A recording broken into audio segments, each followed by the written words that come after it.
सुल्तान मोहम्मद बिन फातेह एक ऐसा नाम जिसके नाम से बाज़ंतीनी फौजें कांप जाया करती थी, क्योंकि सुल्तान मोहम्मद फातेह ने वो काम करके दिखाया था जिसको आज तक के बड़े बड़े मुसलमान बहादुर सुल्तान नहीं कर पाए थे। जी हाँ, कुस्तुनतुनिया की फतह जिसको फतह करना मुसलमानों के लिए सिर्फ एक ख्वाब ही रह चुका था, मगर सुल्तान मोहम्मद फातेह ने ये काम करके दिखाया। बस उन्हीं की जिंदगी पे बनाई जाने वाली एक टर्किश सीरीज जिसको मैं आपके सामने एक्सप्लेन करने वाला हूँ। कहानी शुरू होती है सन 1448 से, जहाँ सुल्तान मोहम्मद फातेह को एक जंग लड़ते हुए दिखाया जाता है, मगर इस जंग की फतेह के वक्त बारिश हो जाती है और उन्हीं बारिशों की बूंदों में सुल्तान मोहम्मद फातेह को कुस्तुनतुनिया नजर आता है, जो कि उस वक्त बाज़ंतीनियों के कब्जे में था। मगर कुस्तुनतुनिया को फतह करना सुल्तान मोहम्मद फातेह का जिंदगी का असल मकसद था। जंग से लौटने पर उस वक्त के सल्तनत उस्मानिया के बादशाह सुल्तान मुराद सानी, जो कि सुल्तान मोहम्मद फातेह के वालिद भी थे, मगर इस जंग के बाद वो अपने ही बेटे सुल्तान मोहम्मद फातेह से काफी नाराज थे, क्योंकि उनके हिसाब से जंग में फतह के बावजूद उनको काफी ज्यादा नुकसान उठाना पड़ा था। मगर असल में इन बाप बेटे के बीच नफरत को आग लगाने वाला इन्हीं का सल्तनत का वजीर आजम बादशाह खलील था, क्योंकि वो नहीं चाहता था कि मुसलमान कुस्तुनतुनिया को फतह करने के लिए बाज़ंतीनियों से खतरा मोल लें। मगर सुल्तान मोहम्मद फातेह का असल जिंदगी का मकसद तो कुस्तुनतुनिया को फतह करना ही था।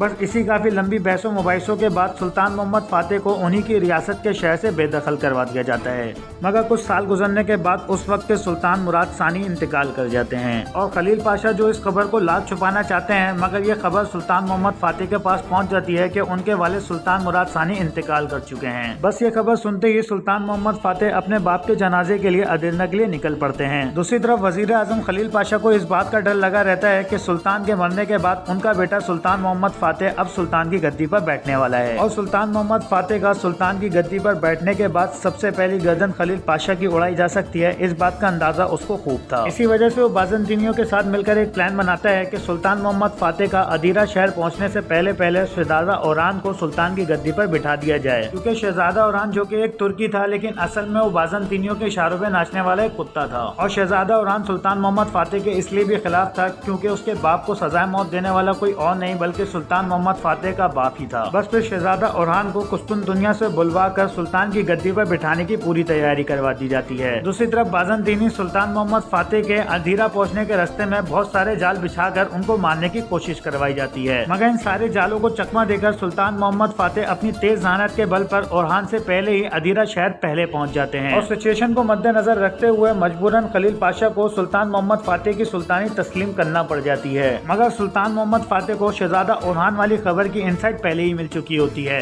और सुल्तान मोहम्मद फातेह का अदीरा शहर पहुंचने के ऐन वक्त शहजादा औरहान भी वहां पहुंच जाता है। बस फिर क्या, शहजादा औरहान सुल्तान मोहम्मद फातेह को देखते ही अपने काफिले के साथ उल्टे पैर दौड़ लगा देता है। यहाँ मैं आपको बताता चलूं कि शहजादा औरहान के साथ बाज़ंतीनी अपने कमांडर की लड़की भी भेजते हैं, ताकि शहजादा औरहान का सुल्तान बनने के बाद इन दोनों की शादी करवा कर बाज़ंतीनियों और तुर्कों के बीच एक सुलह मुआहिदा करवा दिया जाए, ताकि ऐसा करके सुल्तान मोहम्मद फातेह का कुस्तुनतुनिया को फतह करने के सपने को खाक में मिलाया जा सके। बस फिर शहजादा औरहान भगोड़ों की तरह भागकर बाज़ंतीनियों के एक किले के अंदर पनाह ले लेता है, और सुल्तान मोहम्मद फातेह के सिपाही शहजादा औरहान को पकड़ने के लिए इसी किले के बाहर खाद लगाकर बैठ जाते हैं। मगर दूसरी तरफ शहजादा औरहान के साथ भेजे जाने वाली लड़की को सुल्तान मोहम्मद फातेह के सिपाही पकड़ने में कामयाब हो जाते हैं, और इस सारे वाक़ये की खबर सुल्तान मोहम्मद फातेह तक पहुंचा दी जाती है। और ये सारा वाक़या सुनने के बाद सुल्तान मोहम्मद फातेह खुद बाज़ंतीनी किले में जाकर औरहान को गिरफ्तार करने की ठान लेते हैं। मगर वहीं दूसरी तरफ बाज़ंतीनी किले के बाद सुल्तान मोहम्मद फातेह के सिपाही जो औरहान को गिरफ्तार करने के लिए खड़े थे, उनमें से एक सिपाही जिसका नाम दिलबाश होता है, वो काफी चालाकी से किले के अंदर घुसकर शहजादा औरहान को अपनी तलवार के नोक पर यरगमाल बना लेता है। मगर वहीं दूसरी तरफ ये सारी खबर कुस्तुनतुनिया में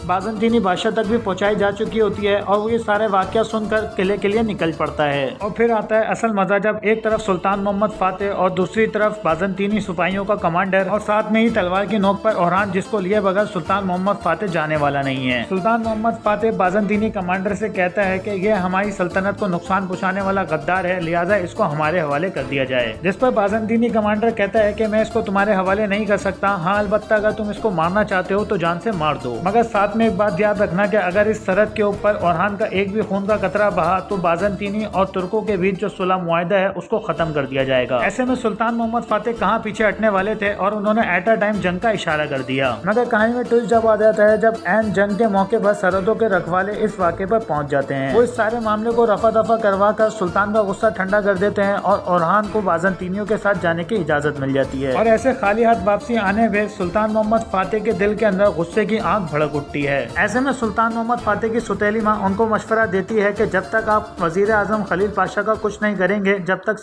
सल्तनत को ऐसी ही नुकसान पहुंचता रहेगा। ऐसे में सुल्तान मोहम्मद फातेह फौरन जल्लाद को फांसी का स्टेज तैयार करने का हुक्म दे देता है और वजीर आजम खलील पाशा और इसका साथी इसाक और बाकी के सरदारान को जिरगे में बुलवा लिया जाता है। ऐसे में सबको ऐसा लगता है कि सुल्तान मोहम्मद फातेह खलील पाशा को और इसके साथी इसाक को फांसी के तख्त पर लटकाने वाले हैं, मगर सुल्तान मोहम्मद फातेह बड़ी समझदारी से काम लेकर ऐसा नहीं करते और खलील पाशा को उनके फराइज वापसी दे दिए जाते हैं। बाकी की आने वाली कहानी के बारे में चैनल को सब्सक्राइब करें, क्योंकि बाकी की कहानी 2 दिन बाद चैनल पर अपलोड कर दी जाएगी। मिलते हैं नेक्स्ट वीडियो में, तब तक अपना ख्याल रखिएगा। अल्लाह हाफिज।